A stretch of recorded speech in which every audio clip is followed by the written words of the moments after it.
So I just come from driving through my community where I live. And let me just tell you what's been happening.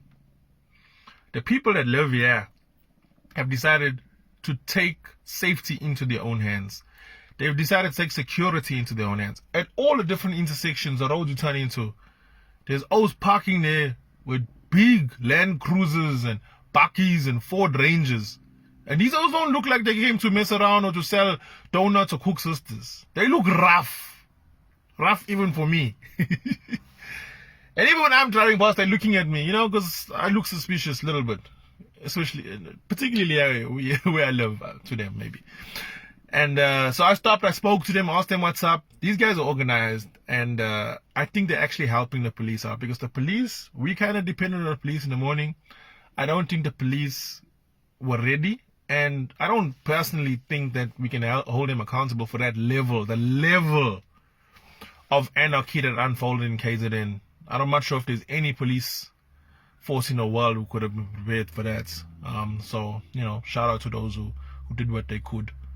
But today they've been organized, and I think the communities being out there has helped them organize. I was just driving through, they just stopped the van full, loot, offloaded the van, offloaded everyone in the van, put them on the ground, cop saying, oh, no, it's not your son's birthday today. It's not your son's birthday, but you got a full van of presents. So, he's enjoying his job and doing it at the same time. So yeah, where do you live in? Newlands, Bluff, Melvin, Chatswood? We saw communities now deciding to organize. And in some communities, I'm not mentioning names, they decided to even loot the looters when they drove through.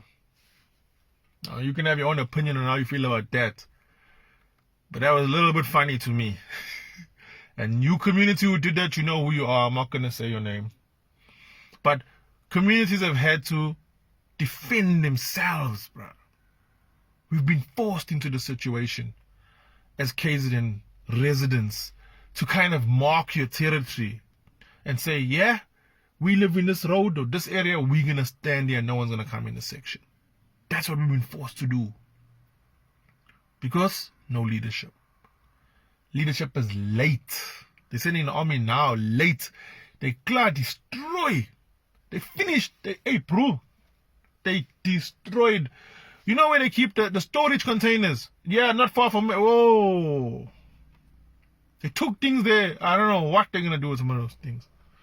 But I'm feeling much more calm after driving around and seeing members of the community, because that's what I was going to check. What's the situation? So organized, so determined to protect their space. Guys, I think we might get a grip of this much quicker than I thought we would.